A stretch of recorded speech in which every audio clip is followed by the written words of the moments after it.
And what is it usually that people find attractive in the 8-step process of yoga? Who cares for the stages higher up?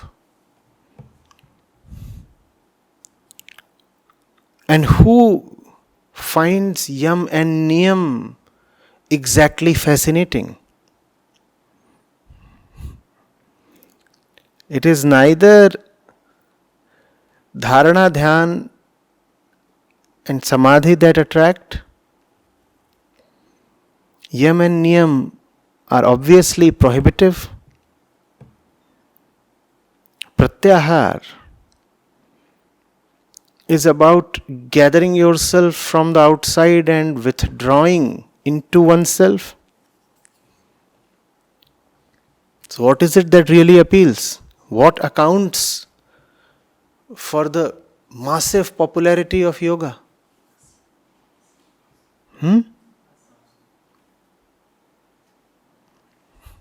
Well-toned bodies. And the promise that your diabetes or arthritis or obesity or stiffness in the body will be taken care of.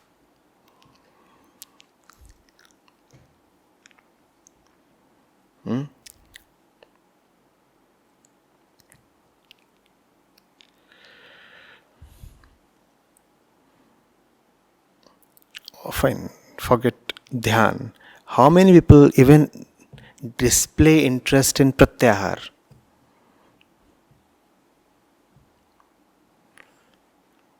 Because pratyahar does not really fascinate the ego. But a well-toned body does. I'm not alleging that all yoga practitioners are seeking only bodily attractiveness. But that's what happens most of the times.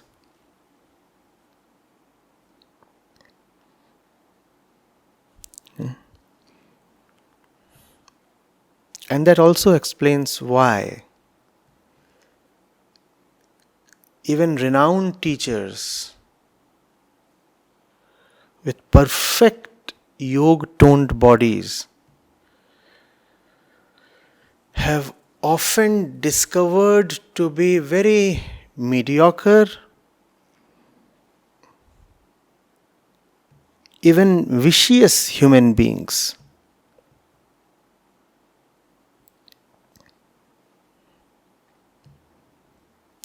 Because it was not really the final unity that they were after. Yoga is final oneness. And that final oneness is not really a merger. That final oneness is your dissolution.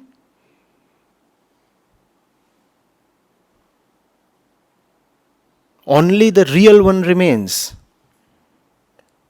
That is yoga. It's not as if you and the other one enter into some kind of pact.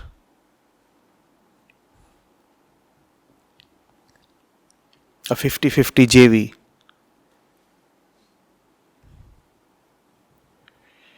Yoga simply means you are gone.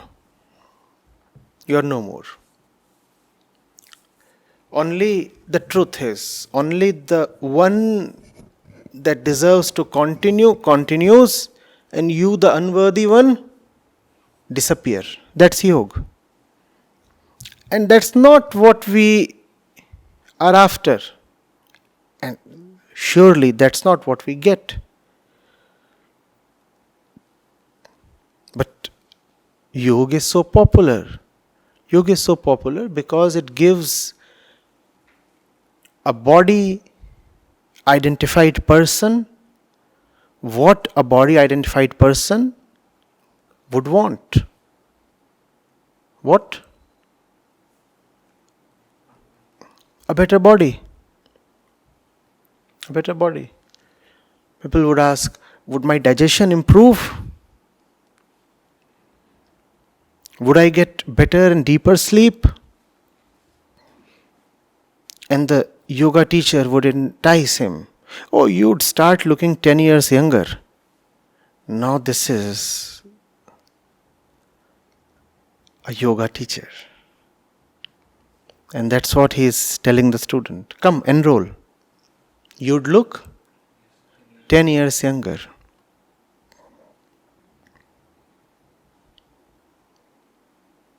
And it's a 6-month course.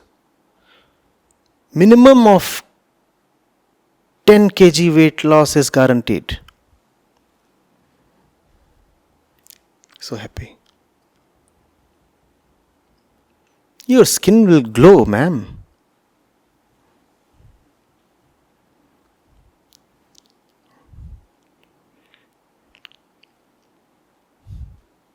And we'll turn your muscles into rubber.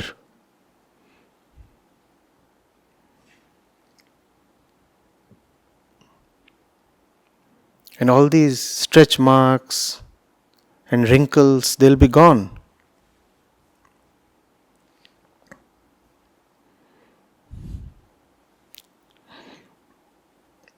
Are you ridding her of desire or provoking more desire?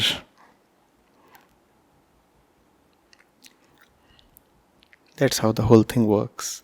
That's how the whole thing has always worked. That's what makes the Rishi of Niralam Upanishad say that Ashtanga Yoga is a bondage.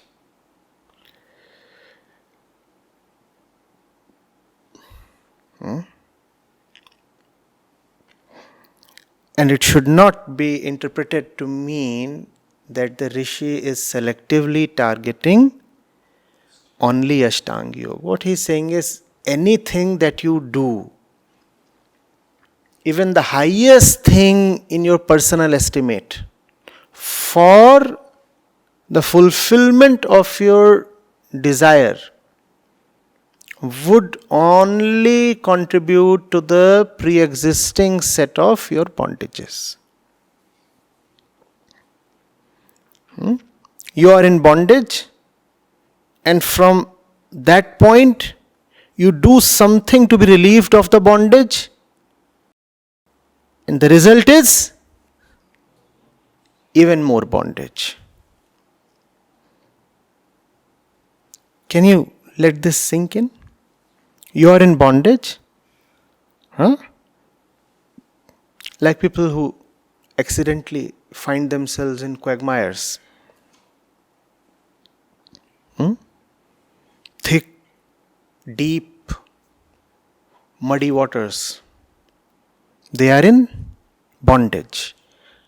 Now from that position, what do they try to do? They want to just throw about their limbs and do something quite vigorously, rather desperately, to be relieved of their state. The result? They keep sinking deeper in bondage.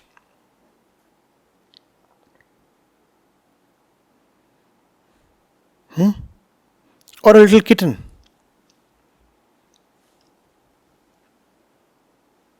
That has somehow managed to get entangled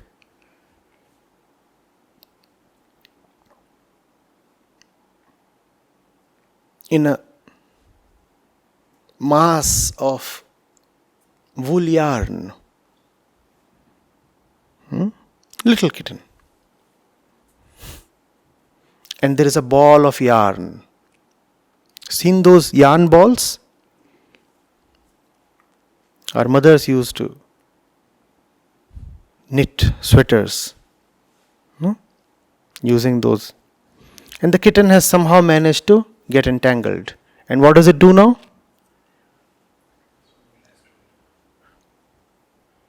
It energetically tries to gain freedom.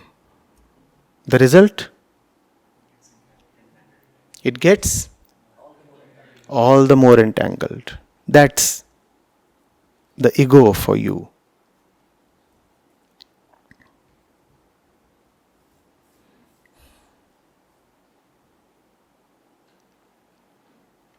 Getting it? So, that's the danger. How to avoid this danger? Avoid yourself. You are the danger. Doesn't matter that the scripture that you are using is the highest. Doesn't matter that the path of yoga you have selected is the highest. Nothing matters. No means will be effective if you are the driver of the means. Getting it? You may give a supercomputer to a criminal. It only adds to his destructive power. It doesn't quite transform him.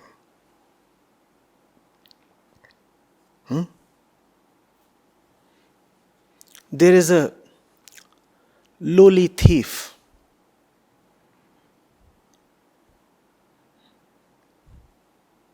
He steals bicycles.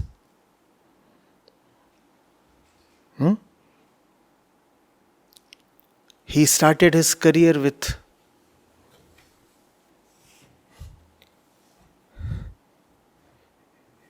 stealing seats from bicycles. Now he has graduated to picking away entire bicycles. You make this thief sit in a high-end BMW.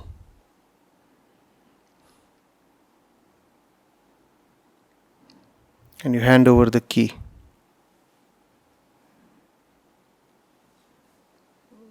And after an hour, you expect a Buddha to emerge from the car? No Buddha will emerge from the car because there will be no car.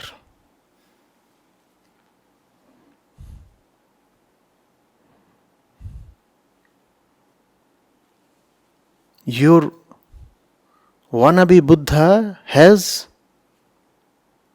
bicycled away the car.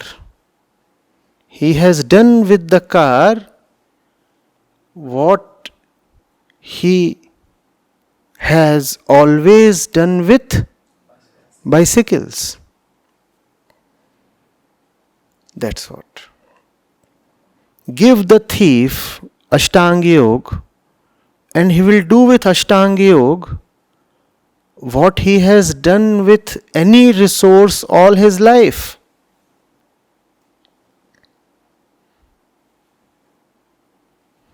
Because everything is a resource to him. His first commitment is towards his own preservation. The ego is his God. He says, I have to continue. Now, whatever you give me has to be in service of my continuation. I am the Lord, everything else is the servant. I will remain as I am.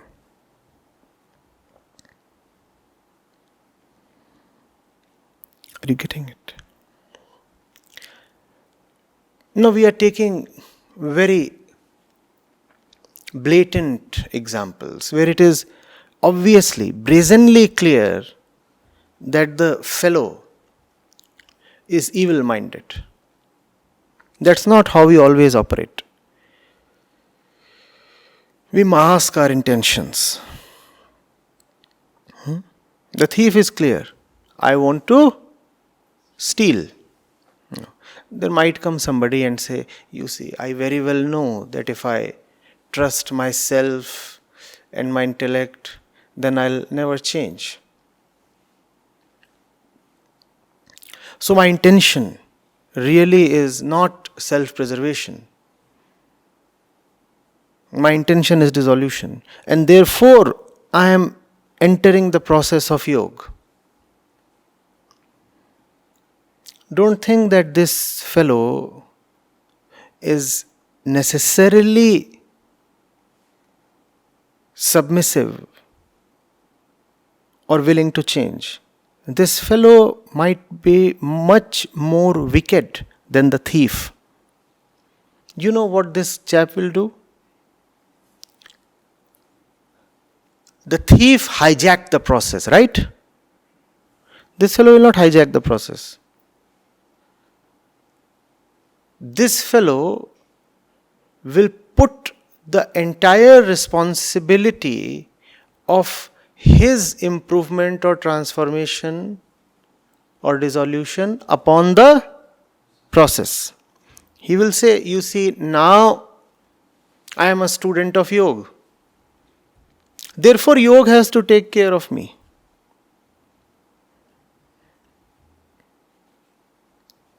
I will do nothing. What will be done by yoga. Or now I am in the tutelage of some great teacher. So why do I need to be responsible anymore? I am not responsible anymore. Who's responsible? The teacher. But neither a process nor a teacher can work without your consent. Ultimately, it's about your transformation, your life. Things will change if you really want them to change. Otherwise, no change is going to come. So you won't really allow the change to come by saying that, who am I? I am a little speck of dust. The great teacher must now be in the driver's seat. He holds great responsibility for my improvement. And if I try to do anything while he is at work, then I might be obstructing his work. Therefore, I'll do nothing. I'll do nothing. And this fellow sounds so respectful, so obedient. He is far more nefarious than the thief. The thief was at least clear with his intentions. I am a thief, I'll steal. This fellow is trying to act as a yoga practitioner or a disciple, whereas he has no intention at all of embracing samadhi.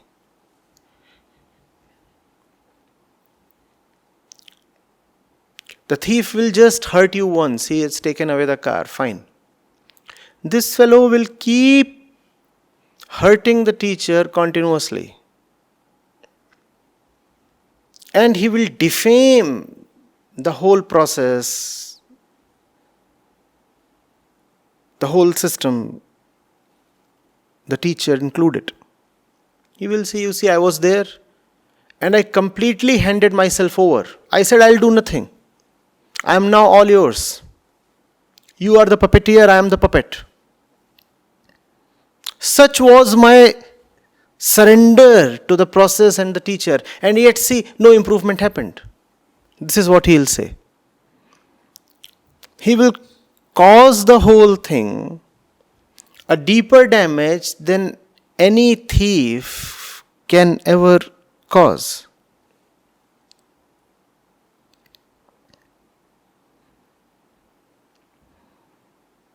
his resistance is passive. And when resistance is passive, it is even more insidious. The thief's ways open and active. Are you getting it? Can you imagine this fellow?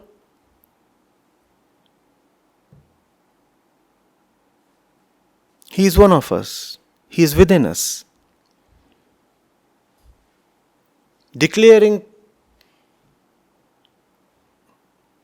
externally sadly, inwardly proudly, you see, I have tried everything, all kinds of yoga, all kinds of teachers, but nothing works, All these yoga systems are dated and all the teachers are fraudsters. Nothing works. I haven't improved. And that's why the Upanishad says that the sankalp that makes you enter Ashtanga Yoga is a bondage. You are so obstinate that you will turn even yoga and gods and the best of men into your tools.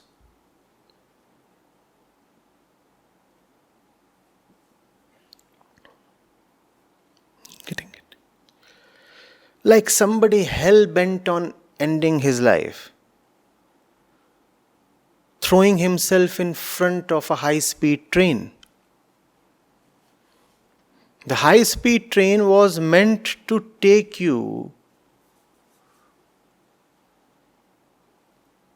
to a beneficial station, was it not?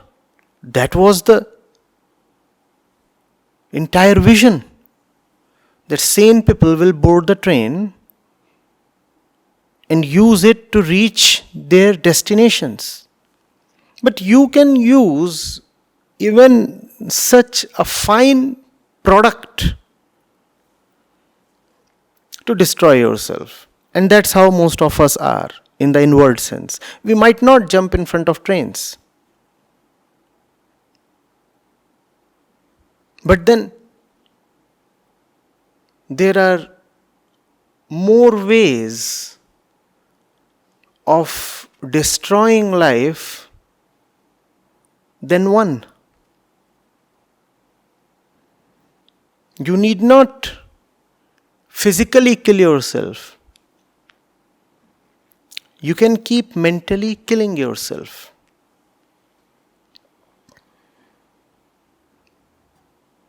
It's a great way to keep mentally killing yourself by abdicating the responsibility of your transformation. You might say, now I am with the great Patanjali and let him take care of me. How will Patanjali take care of you? You are so determined that you will take care of yourself. What can Patanjali do?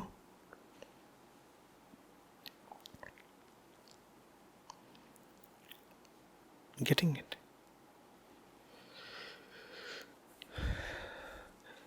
So, there is a great problem with all processes, methods,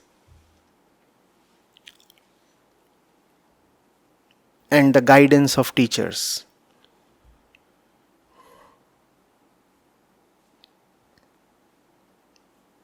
The method might be there, but you are the one applying that method. The teacher might teach, but you are the one receiving the teaching. Therefore, it's all squarely upon you.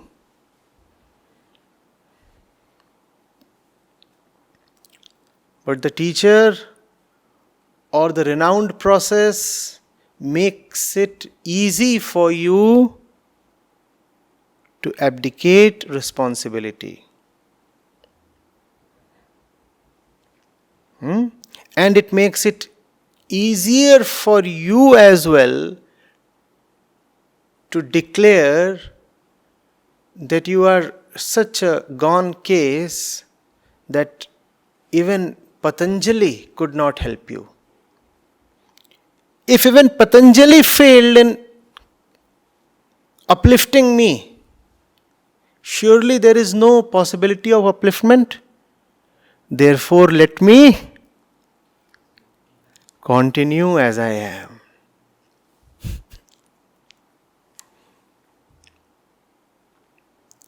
If even Patanjali failed on me, surely I am not made to improve. Maybe there is some genetic problem or something, I do not know. But what is certain is that even the best of teachers could not transform me. So fine, now that there is no hope of improvement, why waste time and energy in trying to improve? A better use of time and energy is have fun. And you got what you wanted, right? Cheap and dirty fellow. This is what you always wanted. To have your cheap and little and dirty fun. And to have that little thing, you went to the extent of denigrating and defaming even Ashtanga Yoga, even Patanjali, even the best of teachers. Just to relieve your guilty conscience. You want to tell yourself, it's not that I didn't want to be better.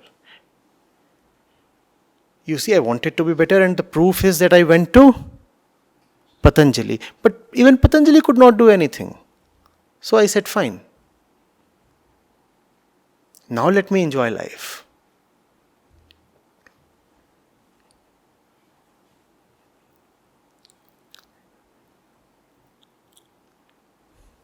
The fact is, you did not allow Patanjali to do anything.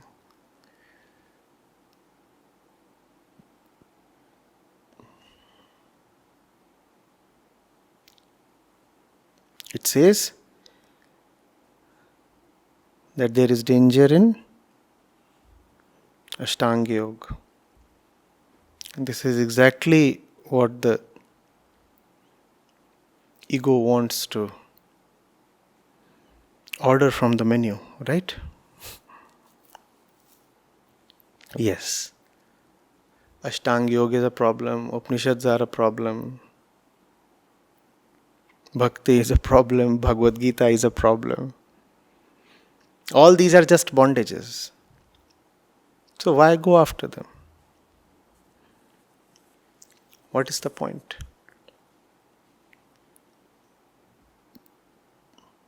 The ego loves to hear this. I do not need the Bhagavad Gita. I do not need Ashtanga Yoga. They all lead to bondages. They all lead to conditioning.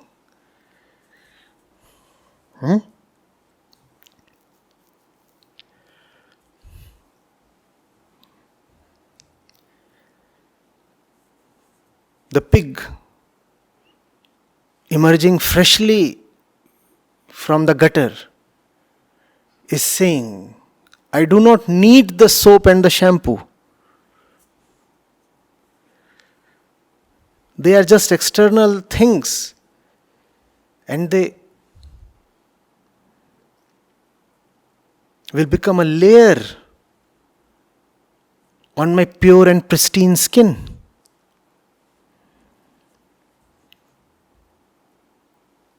See, there is proof. You look at anybody using soap, and there is so much foam, so much of an external thing on his existence. We do not need these things. We are pure as we are, says the pig. Raising a stench that cannot allow you to stand in 200 meters radius of the gutter sage.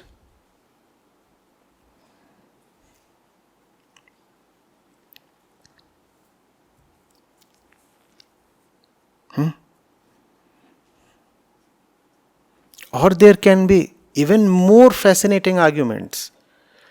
All is one.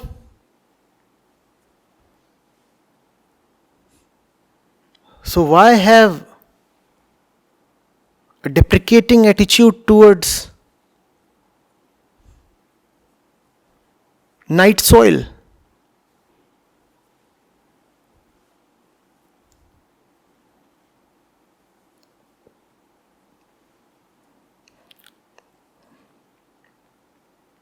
If God is everywhere, then He is there even in the contents of the gutter. Why must I unnecessarily discriminate?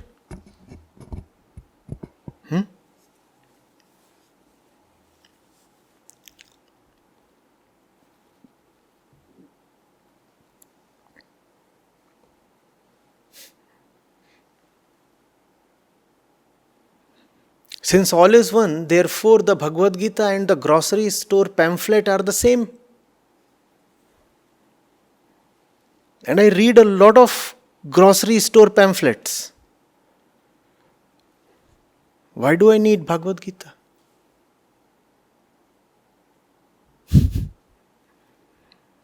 Or, I am already Brahm, am I not? You are Brahm, I am Brahm. It's quite egalitarian. There is nothing but Brahm.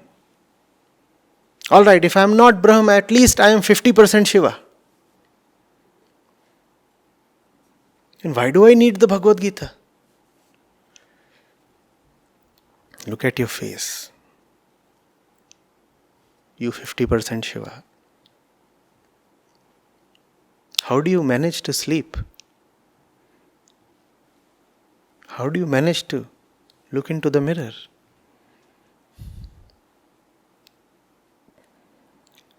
It's because of people like you that such verses had to be composed to warn.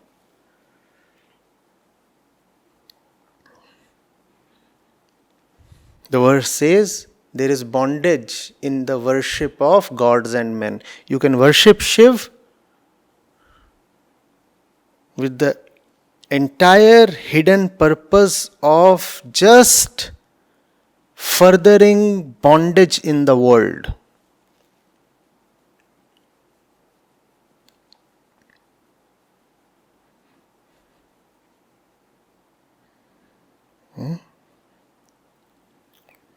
You have to be very, very careful.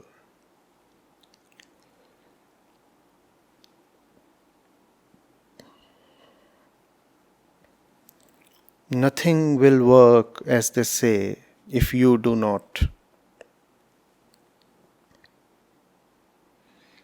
Nothing will change for you if you do not. Therefore, from where I look at it, it all boils down to one word: intention. Do you even want the truth?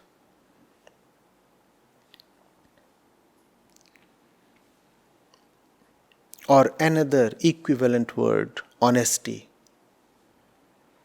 Is there honesty in your want?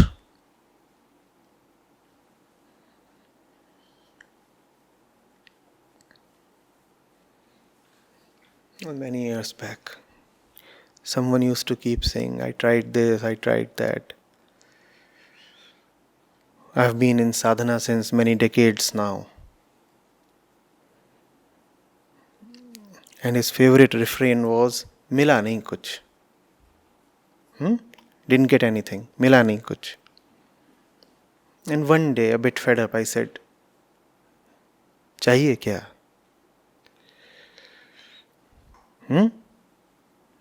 He used to repeat, Mila nahi.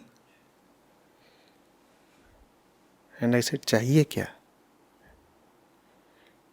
Did you even want it?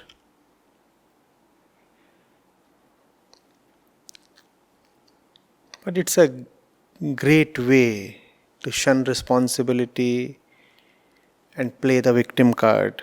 I tried my best. You can't blame me.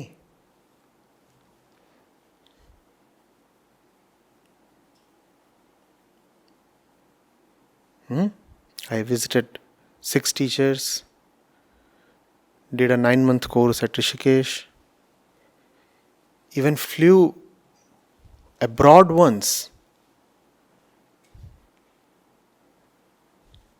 to meet one great American master.